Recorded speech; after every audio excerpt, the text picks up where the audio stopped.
Pues nada, ahora os emplazamos a todos, a tanto los ponentes como a los asistentes, a que podáis participar en una mesa de debate y turno de preguntas.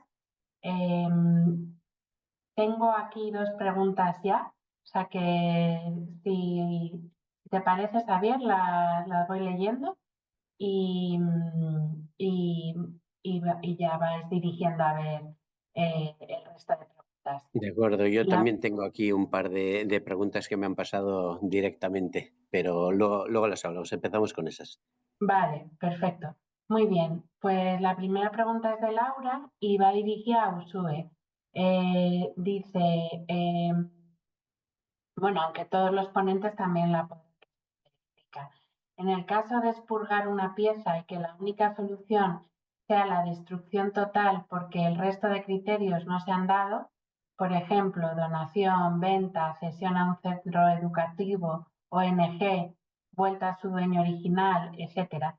¿No sería en España ilegal al no estar el expurgo en las leyes, por ejemplo, en la de Patrimonio Histórico Español?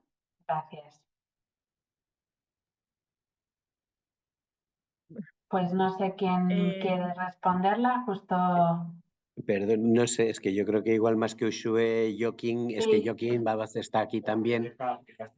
Sí, Bueno, yo iba a Joaquín decir, está diciendo que Rebeca lo estaba diciendo, perdón. no, yo iba a decir que justo,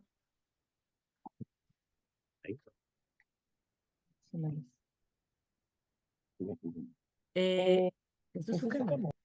y Rebeca, si quieres contestar tú, Iba a esta decir pregunta que, era que de las justo en esta 12 última antes de tu presentación, intervención, bueno, que entonces. se ha dado la respuesta, sí. Ujú, ujú, Que yo cuando he hablado de eso me refería, bueno, he mencionado que ayer Amaya habló de ello y que son temas, la venta y la destrucción, que son temas un poco más sensibles. Lo ponía como ejemplo porque sí que hay otras guías en Europa que lo contemplan, pero bueno, justo sobre este caso, eh, creo que en la última presentación se ha respondido. ujú, Bueno, que igual Rebeca tiene algo que decir. ujú, Sí, no, solo enfatizar, evidentemente no podemos destruir bienes del patrimonio histórico español, tienen que tener otra afectación, tienen que considerarse bienes patrimoniales para que puedan ser destruidos. Pero, por ejemplo, en museos estatales se nos da la casuística de que en los años 50, en los años 60, se incorporaron como a la colección estable de un museo reproducciones que en ese momento eran válidas porque completaban el discurso museográfico, pero que al día actual, con un incremento mayor de las colecciones, ya no tienen cabida esas reproducciones como bien de interés cultural que se exponga en una vitrina, ¿no? Y donde quieres cambiar el discurso museográfico. Hay museos que se encuentran con esas reproducciones y que son consideradas bien de interés cultural porque están así inventariadas o asignadas como bien de interés cultural. Entonces, lo primero que hay que hacer es baja de patrimonio histórico que no tienen, por lo que argumentaba, de falta de interés artístico, histórico, etcétera. Y una vez que pasen a ser bienes patrimoniales, entonces sí se puede incluso proponer, bueno, siempre se tiene que proponer la desafectación y cómo vas a desafectar, qué uso le vas a dar una vez que lo desafectes como patrimonio, como bien patrimonial, ¿no? Entonces, dentro entra la destrucción. Lo que pasa es que llegar a esos términos es muy complejo, es muy difícil hasta por el propio museo, que es quien tiene que desarrollarlo en una memoria, tiene que justificarlo. Le es muy difícil llegar a una valoración de destrucción total, porque forma parte de la institución, forma parte de su memoria, tiene otros condicionantes, ¿no? Entonces, bueno, la única forma de destruir, por así decir, un bien que forma parte del patrimonio histórico es pasarlo a bien patrimonial, quitarle su carácter de manial y darle un carácter privado. Pero en la práctica nunca se ha destruido ningún bien de ese tipo, esa es la verdad. Perdón, perfecto.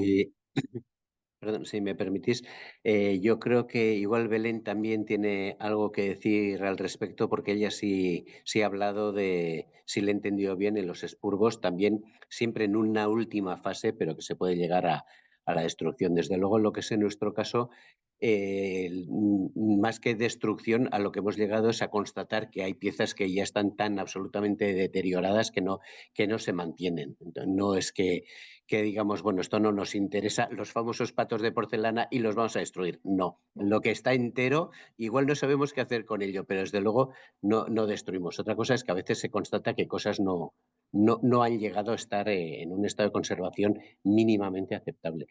Pero pues yo le paso la palabra, si me permites, a Belén para que diga algo de esto. Y de hecho, una de las preguntas que tenía aquí era si le hemos entendido bien, en las puertas parece que ha habido hasta un 70% de expurgo. Es verdad que la gran mayoría, si le he entendido también bien, no era una destrucción, sino darles otros usos. En los otros casos, en las sillas y en otros proyectos, ¿también es esa proporción? O bueno, pues un poco así, quito. Em, ¿me escucháis, verdad? Sí, sí.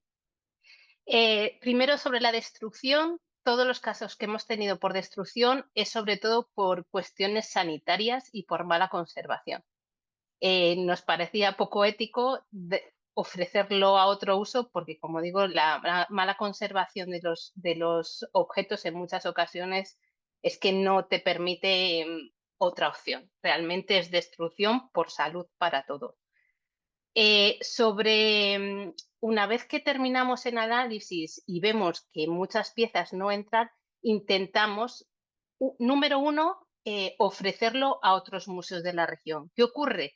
Que en ese trabajo que tenemos en equipo tenemos como unas fronteras entre lo que es, por ejemplo, mío, de Stavanger, y lo que es de la misma región y pertenece a otro museo. Pero hay cosas, por ejemplo, materiales que se usa en agricultura y ganadería, que en la ciudad de Stavanger llegaron porque, como mencioné, era el único museo que había en su momento, pero ahora mismo el Jarmuset, que es ese que os mostraba que tiene los almacenes más grandes y mejor,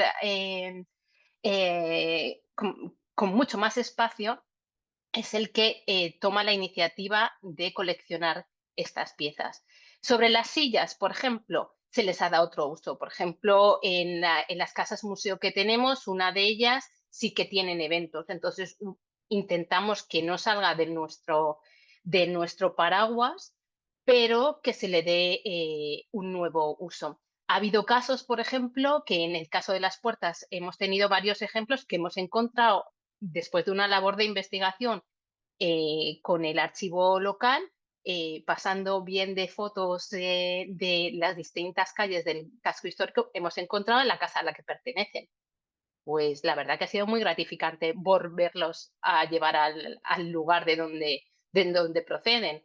Ha habido no en estos proyectos que os he enseñado, en otros sobre mobiliario, que también vino por el caso de las sillas. Esto suele pasar cuando vas intentando sacar de unos sitios y de otros, pues sale otra cosa en el camino. Iban a abrir en el local donde antiguamente había una farmacia, como una pequeña cafetería y demás. Nos había llegado, no se sabe cómo, porque siempre ha estado en el museo, el mobiliario que había estado ahí, y desde los nuevos dueños nos decían que si era posible adquirir ese mobiliario y ellos los restauraban y todo, vuelven a su estado original, y nosotros hemos dicho que sí, ya que de hecho no está catalogado como parte del museo todavía, no le tenemos un uso potencial ni de análisis, ni dentro de un contexto de una de las colecciones, para nada, lo teníamos simplemente en una esquina ocupando sitio, y creemos que la vuelta al origen, o por lo menos ahora se potencia mucho, que si se vuelve, si se tiene esa posibilidad, ya que no encontramos nosotros un uso potencial, sea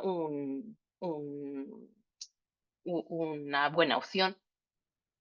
En muchas de las, por ejemplo, en las muñecas, ha sido también una de las opciones la destrucción por lo mismo, porque el plástico era inviable, incluso cuando hicieron los análisis que se necesitaron, las chicas que llevan este proyecto nos dijeron, mejor que no lo tengáis cerca, porque puede incluso perjudicar al resto de la colección que está alrededor. Entonces, por eso la destrucción muchas veces ha sido nuestra opción.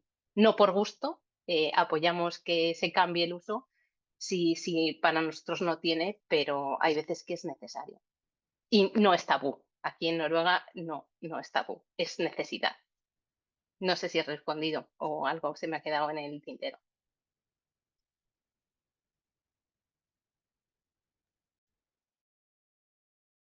Perfecto. Muy bien, Belén. Pues gracias por tu respuesta. Yo creo que ha quedado muy clara. Voy a pasar a leer otra de las preguntas que tenemos de un asistente anónimo que dice que como arqueóloga que trabaja general en Andalucía, dice que les piden el expurgo previo al depósito de materiales, en los que se incluyen materiales como tébulas, tejas, fragmentos de ladrillo o incluso de cerámicas que no tienen características decorativas o que no tienen información.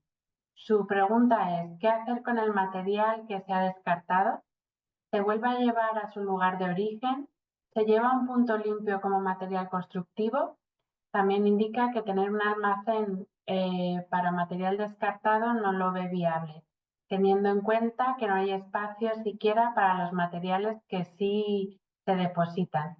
Dice que lo mismo llevándolo a otra institución, ahí le entra la duda de si se debe destruir o no.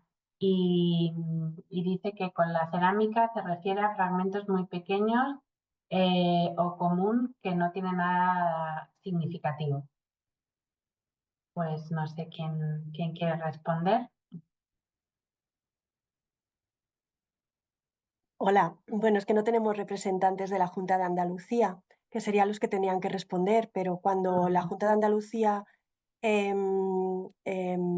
indica durante la actuación arqueológica si va a haber expurgo de materiales, también creo que indica qué se tiene que hacer con estos. Es decir,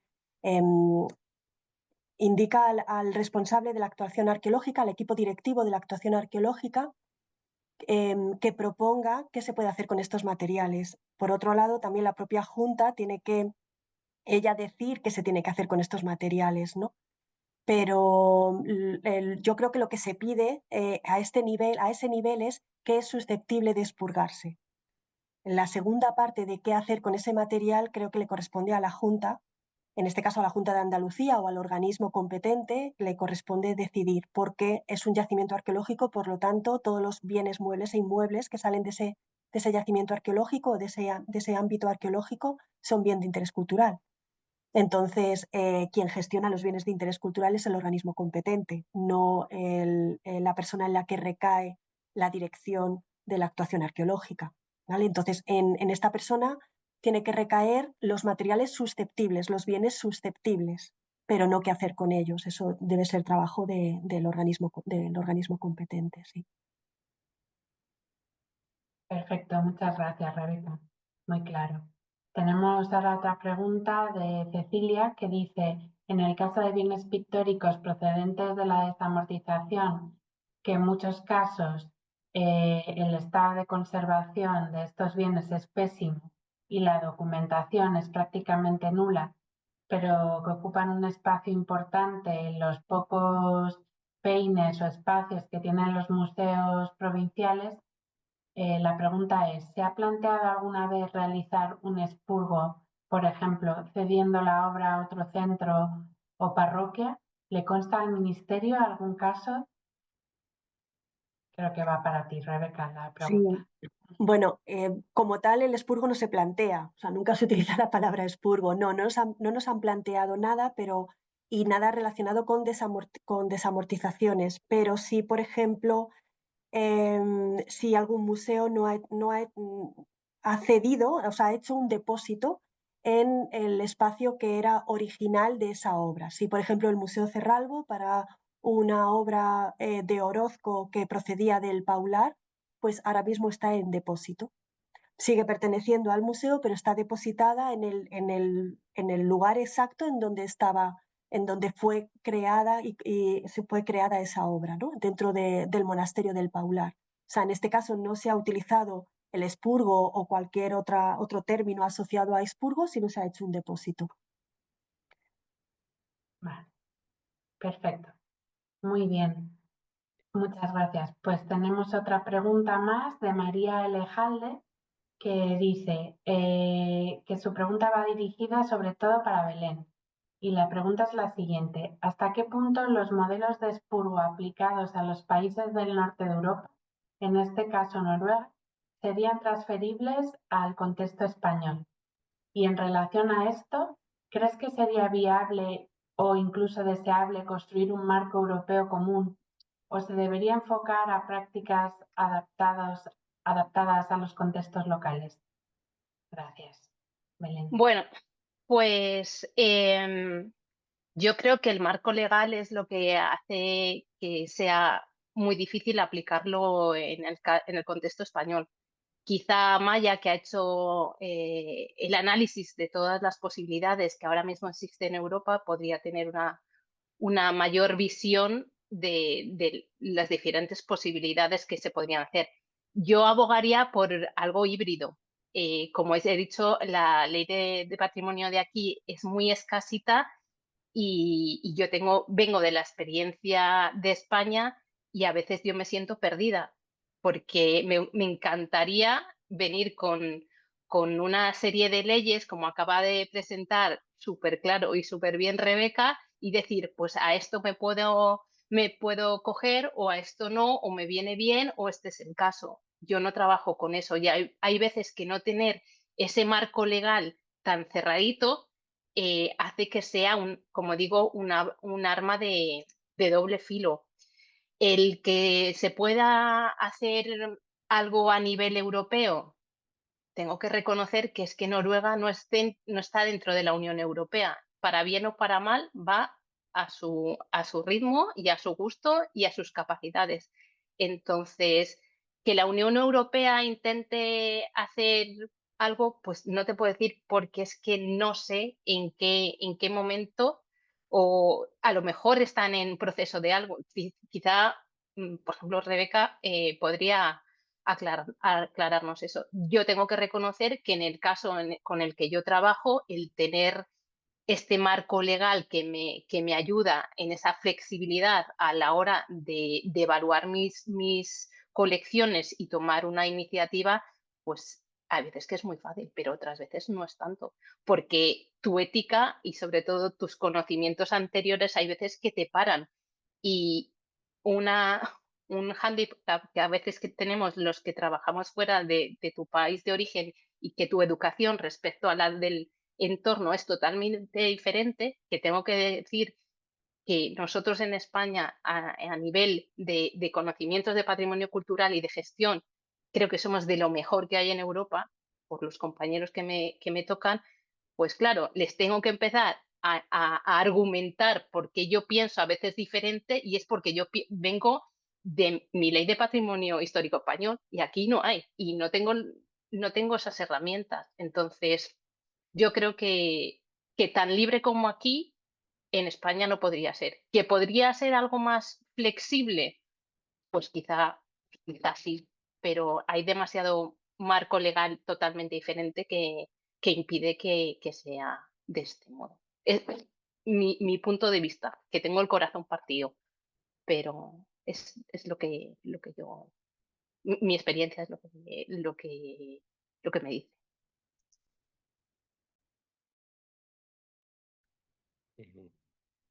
Perdona, si me permitís, yo tenía aquí también otra pregunta de una compañera para Sandra, concretamente, volviendo a los expurgos en estas piezas llamadas tramoya. ¿Qué porcentaje de la colección son? Si se guardan con el resto, si están separadas, si se registran de otra manera. Bueno, va por ahí la pregunta para Sandra Gutiérrez.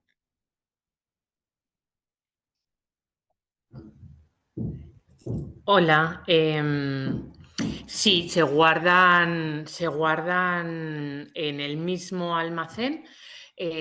Nosotros tenemos aproximadamente 3 almacenes situados en 3 ubicaciones diferentes, en función un poco de las características de la pieza de patrimonio.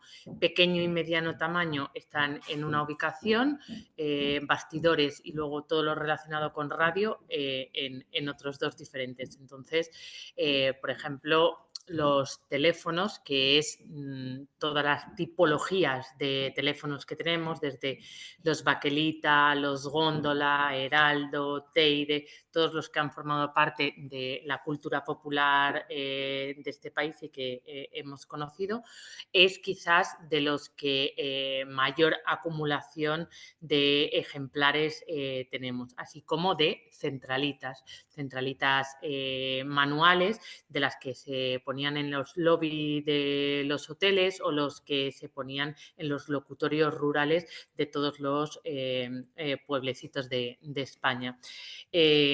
También tenemos bastante acumulación de bastidores. En ese caso no tenemos de tramoya porque no son piezas que se presten a ser solicitadas por una productora audiovisual. Por lo tanto, os diría que fundamentalmente de toda la colección, en cuanto a tipologías, son fundamentalmente teléfonos y cabinas también, entendiendo de uso, teléfonos de uso público, no la cabina, el habitáculo, que esas andamos bastante escasos. Se almacenan en la misma ubicación, pero de manera diferente. Por supuesto que cada una de las piezas que están inventariadas, catalogadas, digitalizadas con su ficha en nuestro sistema de catalogación en el TMS y luego subida a la herramienta para que se pueda visualizar y ese ítem digital pasa a la fase de preservación. Y las piezas de tramoya no tienen esa individualización, es decir, que están en una caja catalogada, como por ejemplo teléfonos heraldos, tramoya, pero luego no están identificados uno a uno con su número de inventario. Sí puede ser que hayamos recibido una donación a posteriori con una serie de piezas que tienen mayor calidad que las que ya teníamos. Pues entonces, en ese caso, se escogen las piezas que están mejor conservadas, que no requieren de restauración, mejor datadas, etcétera, etcétera, y a lo mejor se hace un expurgo interno de esas mismas piezas que teníamos que pasan a ese otro apartado de tramoya por distintas consideraciones, pero por ejemplo algo que es bastante habitual es que en los teléfonos de plástico o termoplástico que han estado en oficinas o en espacios públicos, como antes se fumaba prácticamente en todos los espacios, pues la nicotina ha amarilleado muchísimas ocasiones esos plásticos. Si nosotros solo tenemos pocos ejemplares en esas condiciones y nos llegan unos que están en mejores condiciones, pasarían de una categoría a la otra. No sé si he respondido a lo que preguntaban.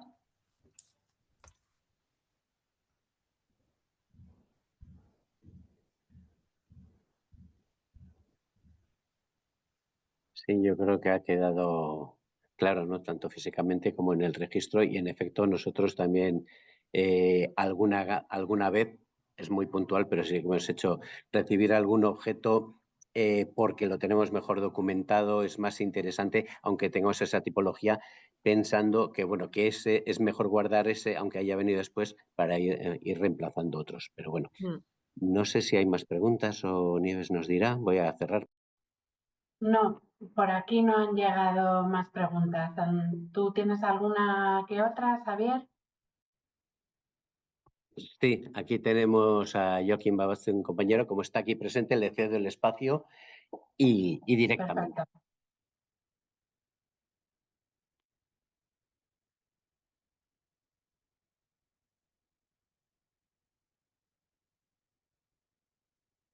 Sí, buenas tardes ya.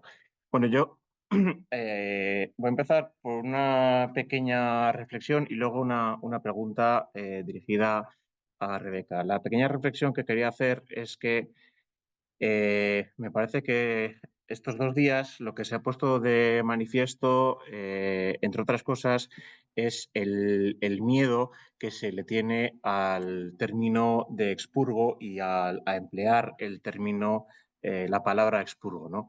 Yo creo que posiblemente sea porque la palabra viene del ámbito de la gestión archivística y tradicionalmente pues, ha llevado, por la forma por la forma propia de la gestión archivística, la destrucción física de los documentos a expurgar. Entonces, de alguna forma tenemos asociado que el expurgo implica eliminación física del bien expurgado. Yo creo que lo que a lo mejor sería muy interesante que entre todos hiciéramos sería poner en valor un concepto técnico de expurgo, entendido como pues, un proceso continuado de selección de bienes a conservar dentro del ámbito de la administración, o más bien dentro del ámbito del propietario correspondiente, y por tanto de enajenar aquellos bienes que pues no cumplen con la misión de la propietaria y con la función de ese bien, ¿no? Lo digo como futura línea de trabajo y de hecho creo que ayer en mi ponencia de alguna forma insistí en ello, en las distintas opciones que pueden haber para proceder a la enajenación, que no tienen por qué efectivamente suponer destrucción, sino que incluso puede una última medida previa a la destrucción física podría ser el abandono de esos bienes, entendido como un abandono relativamente ordenado para que bueno, pues, aquellas personas particulares que quieran incorporar ese elemento a su patrimonio personal, pues puedan hacerlo. Lo digo, insisto, como última ratio a realizar antes de esa destrucción, ¿no? Y siendo consciente incluso de lo que ello implica. Bien, la pregunta que quería hacer a Rebeca era en relación con la cuestión del servicio público, ¿no? Ayer, de hecho, tengo que decir que me parece hasta poético que la primera ponencia, las ponencias con las que arrancaron estas jornadas fueron las mías, en la que creo que en lo nuclear coincidimos en gran parte Rebeca y yo, pero yo me centré más en la diferencia entre los bienes patrimoniales y los bienes demaniales, para centrarme en la cuestión de que los bienes patrimoniales pues, no tienen esta gran protección legal que dan a los bienes demaniales y, sobre todo, que se da a los bienes calificados o inventariados o empleando terminología del patrimonio cultural vasco, que no están dentro del ámbito de las leyes de patrimonio cultural, ¿no?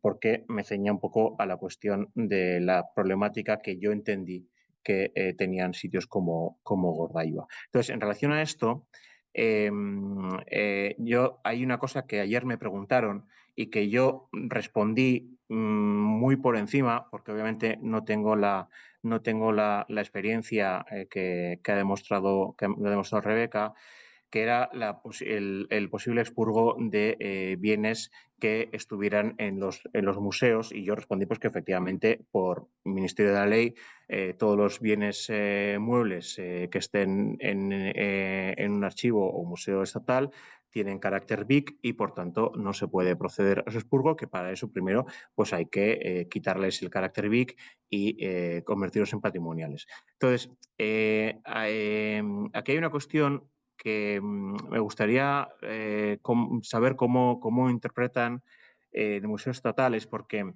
Es verdad que el carácter BIC conlleva la calificación como bien demanial, pero no tengo claro, al menos desde el punto de vista teórico, que la retirada del carácter BIC suponga automáticamente el carácter patrimonial. ¿Por qué? Porque la Ley de Patrimonio, la 33/2003, habla que la distinción entre el carácter patrimonial y el carácter demanial es la ya tradicional en el ámbito del ordenamiento jurídico español de la afección o no al servicio público. Y, por tanto, un bien afecto a un servicio público es un bien demanial. Consecuentemente, yo entiendo que un BIC al que se le quita el carácter de BIC, pero que sigue estando afectado a un servicio público, mantiene el carácter de demanial. Y en este punto entramos en la definición que la ley da del museo, porque en su exposición Rebeca ha sido absolutamente brillante, pero en la cuestión del museo se ha centrado en la definición de adquieren y conservan, y es verdad que bueno, pues las nuevas definiciones dan una definición literalmente diferente, coleccionan, etcétera, pero hay una segunda parte que yo creo que es capital para entender la verdadera magnitud del servicio público que supone un museo, que es la parte de investiga y exhibe, y en concreto la parte de la investigación, que obviamente pues, es menos conocida y menos vista por parte de la ciudadanía, que normalmente nos solemos quedar en la parte de la exhibición. Consecuentemente, pero insisto, desde el punto de vista eminentemente teórico, y por eso quiero preguntarlo, porque entiendo que en museos estatales ya tienen esto mucho más claro. Quiero saber cómo se interpreta esta parte del servicio público referido a la investigación. Es decir, ustedes cuando determinan que un bien no es BIC, entienden que no es relevante tampoco para la investigación. Es decir, de alguna forma, y dicho mal y pronto, pero para que se me entienda, solo le quitan el carácter de BIC a un bien mueble que de alguna forma no sirve para nada. O se centran en que no es de singular importancia y consecuentemente algún valor puede conservar, y por tanto tendríamos que a lo mejor reflexionar sobre esta cuestión del servicio público ligado a la investigación. Millesquer. Gracias, Xavier. Bueno, en primer lugar, cuando un bien es BIC porque está en un museo, en una institución, en un inmueble que es BIC, quitarle la categoría de BIC sería si saliera de esa, si dejara de estar adscrito a esa institución, a ese inmueble. Por eso la ley, por lo menos la ley estatal, dice tendrán la consideración, no dice que son BIC, dice que tendrán la consideración de BIC en tanto en cuanto estén adscritos a un inmueble, a un edificio que es un museo y que por lo tanto, por imperativo legal, es BIC.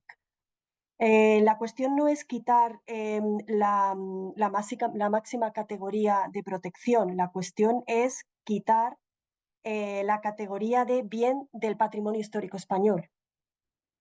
Entonces, te diré que entiendo que un museo, una institución pública que trabaja para el público, va a tener otros bienes demaniales que no son solo su colección estable. Tendrá otros bienes demaniales, no solo bienes para la investigación, que yo ahí un poco entro en discrepancia, pero sí, por ejemplo, bienes para actividades educativas, ¿vale? Que se pueden incorporar para actividades educativas del propio museo y que por lo tanto tienen un servicio público y por lo tanto pueden ser considerados demaniales. Vamos a ver, lo importante aquí es que realmente prácticamente todas las solicitudes que ha habido de baja de inventario es porque pasan a formar parte de la institución, pero dejan de formar parte, dejan de estar inventariados como Patrimonio Histórico Español y BIC por estar en un museo, ¿vale? Entonces, ahí es donde nos hemos quedado en todos los museos. Nadie, ni los propios directores de los museos se atreven a argumentar cómo quitar la categoría de bien demanial y pasarlo a bien patrimonial. Es complejo, es bastante complejo. Y sobre todo porque si quiere que tenga la categoría de bien patrimonial, la finalidad es que no custodiarlo. Y si no lo custodias, pues es preferible que siga manteniéndose la categoría de bien demanial y que pase a otra institución por ordenación, por dación, por permuta, etcétera, ¿no? Por lo tanto, he de decirte que todas las propuestas de eliminar, de baja de inventario de bienes adscritos a la colección estable de un museo, nunca entramos en BIC o no BIC, porque como decía, eso lo da el inmueble, siempre se han quedado paralizados en un punto y con mucha problemática, porque si un director de un museo en los años 80 consideraba que era un bien del patrimonio, o sea, un bien que debía de estar afectado a la colección estable del museo, hay que argumentar muy bien por qué 10 años después deja de tener valor para ese mismo museo. Por lo tanto, siempre se intentan buscar otras alternativas. Y te diré que en la actualidad todas las solicitudes de baja de inventario están en un estadio de buscar una alternativa, por lo complicado, ¿vale? de la propia baja. Es bastante complicado, es que esa es la verdad. Y hay que ir caso por caso y elemento por elemento. O sea, museo por museo. Es decir, digamos que aquí el expurgo, que no es más, como bien decías, que es un proceso de selección, nos tenemos que quitar en mente la eliminación, es simplemente un proceso de selección, pues ese expurgo tiene que estar muy bien construido y muy bien motivado, ¿no? Y bueno, pues hay muchas motivaciones que no se ajusta a la exposición o no tenemos espacio en los almacenes y contradice un poco la función del museo, con lo cual, pues bueno, tenemos un poco... Pero bueno, estoy contigo que los bienes, desde luego, para ser lo que exponía es que para ser desafectados tienen que pasar a ser bienes patrimoniales si queremos desafectarlos, pero pueden ser bienes demaniales, es decir, afectados a un servicio público y estar dentro de un museo, pero no formar parte de la colección estable del museo, ¿de acuerdo? Sino que pueden ser material utilizado, por ejemplo, para actividades educativas. Material utilizado para la investigación, pues ahí es lo que decía un poco que discrepo, porque creo que todo material susceptible de poder ser investigado o de que la investigación nos lleve a otras conclusiones con respecto a ese material o a lo que representa, a lo que simboliza o al contexto en el que ha sido encontrado o al que pertenece, pues quiere decir que tiene elementos susceptibles del patrimonio histórico español y por lo tanto debería de ser un bien de la colección estable del museo. Por eso decía que ahí discrepaba, pero ya es una opinión muy personal. Es decir, que en el fondo todo este trabajo recae mucho en los propios directores de los museos y luego en el informe de abogacía del Estado, claro, que nosotros lo necesitamos para dar de baja. Entonces, Rebeca, si me permite, si lo he entendido bien, hasta la fecha a ninguno de los bienes que han causado baja en el inventario de colección permanente se le ha quitado la calificación de bien demanial. Exactamente. De momento ninguno, o sea, han permanecido en el museo y han permanecido con la condición de bien demanial. Lo que pasa es que no están en el inventario, por eso siempre he hablado de baja de inventario. Claro.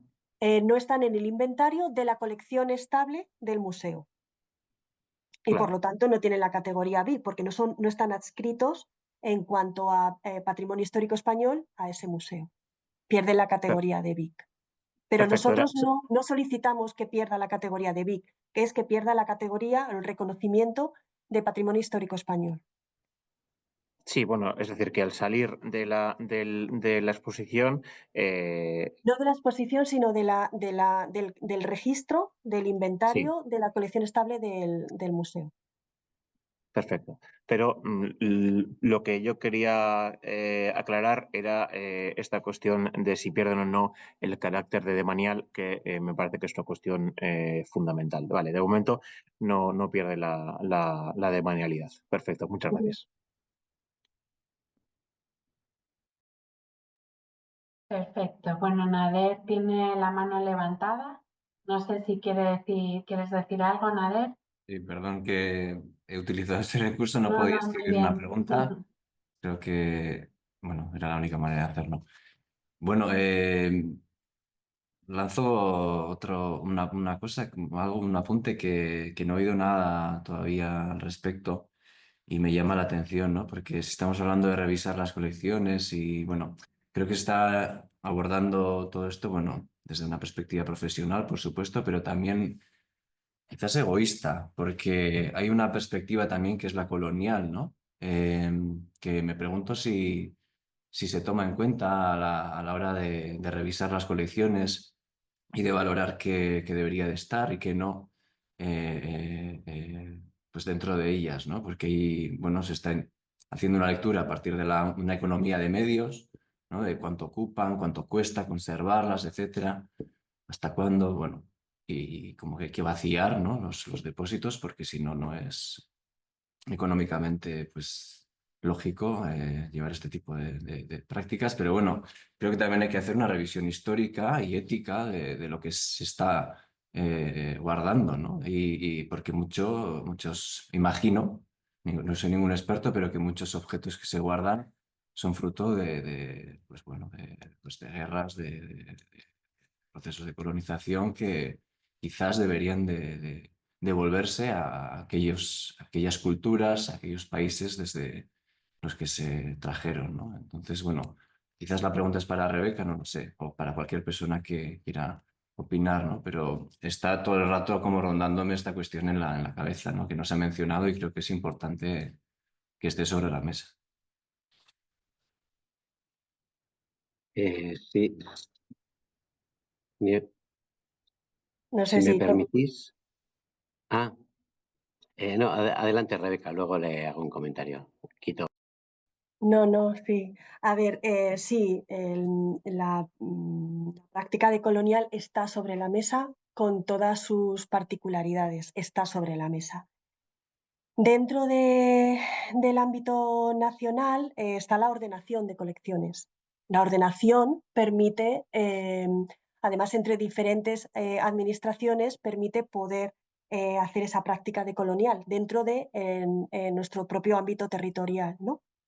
Si tu pregunta iba por otros ámbitos territoriales distintos al español, de momento ahora mismo estamos en la práctica un poco de lo que se ha acordado en el Encuentro Iberoamericano de Museos, en concreto en el encuentro del año 2022, donde con toda la representación de los países iberoamericanos, lo que se optó es por incorporar la perspectiva decolonial, no practicar una devolución, sino incorporar la perspectiva decolonial dentro de la museografía, de las narrativas. ¿Vale? Esto es lo que se ha acordado en el encuentro iberoamericano, con lo cual están los países más afectados por la decolonización, pero siempre está ahí, siempre está sobre la mesa, desde luego. Y bueno, pues es un poco complejo, pero está sobre la mesa. Gracias, Rebeca. Yo solo quería decir que en el caso de Gordailoa no tenemos material de este tipo y que aunque evidentemente sale el tema de de lo que cuesta mantener las cosas en condiciones, el espacio, porque precisamente Gordailoa nació como tal espacio de conservación porque había miles de objetos diseminados en almacenes diferentes en unas condiciones penosas, muchos de ellos, y de hecho algunos que no han llegado aquí es porque han desaparecido en el camino, se han autodestruido, si me permitís la expresión. Y entonces, claro, el espacio es finito y el espacio, en efecto, para mantener en condiciones, siempre pensando un futuro muy largo, pues hay que tenerlo en condiciones. Pero no es solamente una cuestión de espacio, de quítate tú para ponerme yo y vamos a hacer hueco para otras cosas, aunque es un tema que yo creo que es muy importante porque, bueno, no podemos entrar a todo en esto, ¿no? Pero conceptualmente también es muy de pensar por qué tenemos tantos objetos aquí, además tan repetidos del mundo rural. Bueno, ¿por qué? Pues lo voy a responder. Pues porque cuando se empezaron las primeras recolecciones, al menos de parte de la Diputación, es que como no había nada, se recogía todo. Pero claro, estamos ya en el primer cuarto, acabando el primer cuarto del siglo XXI y dices, ¿y dónde queda todo el mundo urbano que en Guipúzcoa viene desde la Baja Edad Media, por cierto, y que no se ha recogido prácticamente nada? Del mundo urbano, del mundo industrial, no todo ha sido caserío, no todo ha sido pastoreo, no todo ha sido pesca manual. Entonces también queremos dejar constancia de todas esas realidades. Y claro, eso no solamente que necesite espacio físico, es que incluso espacio conceptual, por decirlo así. Tenemos unas realidades hiperrepresentadas del mundo rural. También incluso en los oficios rurales tenemos carencias, porque tenemos miles de objetos, pero tenemos carencias y queremos hacer una colección más equilibrada también en ese sentido.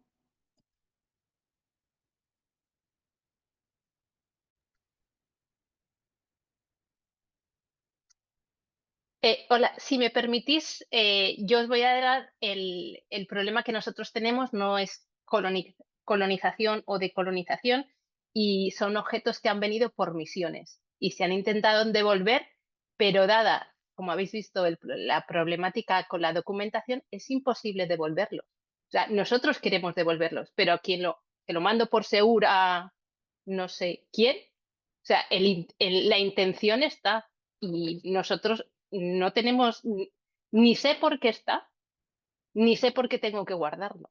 Entonces, la intención obviamente está, pero el devolverlo es imposible, con lo cual es otro problema que se tiene que tener. No solamente todo es colonización o decolonización, es las otras vías que también significan movimiento de objetos desde su origen. Y lo de hacer sitio y demás, en el caso nuestro, es que se han reunido 800 museos o 500 museos chiquititos en 100. La mayoría de esas colecciones eran propuestas locales, incluso privadas. Yo puedo, yo qué sé, coleccionar metros y Rebeca los suyos y Nieves los suyos y llega un momento que todos coleccionamos lo mismo porque es de la misma época y a lo que tenemos acceso. Entonces, el principio que nosotros tenemos para deshacernos, entre comillas, de ese material, pues un poco como lo que Xavier comentaba ahora, es que tengo mucho de lo mismo y por qué no hay razón desde el punto de vista ni histórico ni museológico de acumular. Creo que pensar en calidad y sobre todo en contexto es lo que nos puede permitir también dar unas directrices hacia el futuro, ya que ahora no solamente colectamos, sino seleccionamos, analizamos, tenemos el soporte digital también para documentar sin tener la necesidad de todo tenerlo en almacenes y seguir hacia adelante. Era nada más mi aportación. Muy interesante, Belén, lo que apuntas. Y bueno, y en esta línea también tenemos una última intervención de Laura Piazze Mendoza, que dice, bueno, lo dirige para NADER y dice, muy interesante la propuesta de devolución, entre comillas, o la vuelta al territorio y posibles comunidades protectoras de ese patrimonio. Dice, también la articulación de las dimensiones del patrimonio más allá de lo material, tan importante para realmente comprender qué es lo significativo y para quién. Y bueno, también ella dice que nos quiere dejar un agradecimiento por la posibilidad de escuchar sus perspectivas y experiencias. Las exposiciones han estado muy buenas, cada una con sus particulares aportes. Dice que trabaja en un pequeño museo con fondos mayoritariamente arqueológicos y que se enfrentan a problemáticas semejantes, aunque con algunas diferencias en la legislación nacional y articulaciones con las provinciales y las propias de la universidad. Imagino que igual no es de España. No sé, dice que se lleva la reflexión sobre qué ocupa el patrimonio y, como mencionaban, promueve la reflexión constante sobre qué es y cómo decidimos sobre su construcción. Gracias.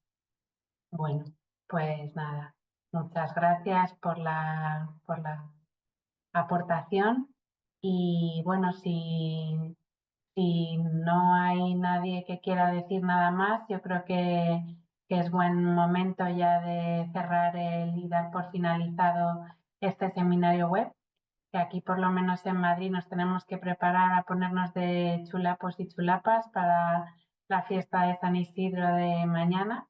Y bueno, pues sin más, no sé, Xavier, si quieres decir algo más. No, nada, que San Isidro también es labrador. Es una historia muy bonita esta de que la ciudad, ¿no? La metrópoli tenga como santo a un labrador, pero bueno, ahí lo voy a dejar, ese es un tema muy interesante. Porque se celebra en el campo, en cantidad, en Irún también, pero en Irún, vamos, en los barrios rurales y luego en Madrid. Bueno, pues muchísimas gracias a todo el mundo. Me parece que han sido unas intervenciones muy interesantes. Ya veo que no vamos descaminados. Es bueno, el objetivo yo creo que era humilde, pero eso, ¿no? Yo creo que vamos bien viendo lo que hacen los demás, porque incluso realidades muy diferentes, bueno, coincidimos bastante en por dónde hay que ir y, como ha dicho Belén, pues seguir adelante. Pues muchísimas gracias, es que recasco. Y Muy un saludo a bien. Verónica, que he visto en el chat que se ha tenido que ir antes. Sí, eso nos ha indicado. Y muchísimas gracias a todos los ponentes, a ti, Xavier, como coordinador científico, por haber planteado este tema que despierta tanto interés y que, de hecho, pues, puede dar lugar a próximas ediciones de seminarios, que ha facilitado la posibilidad de que se hayan visto experiencias muy diversas y puntos de vista distintos sobre este tema, y que también, bueno, ha sido un punto de encuentro, ¿no? para todos y nada, que enhorabuena, y también a los ponentes y, como no, a todos los asistentes. Os agradecemos que por favor rellenéis la encuesta de satisfacción, ya que nos ayuda enormemente a mejorar, y os animamos a seguir el programa formativo del Instituto de Patrimonio Cultural de España. Muchas gracias a todos. Un saludo. Hasta luego.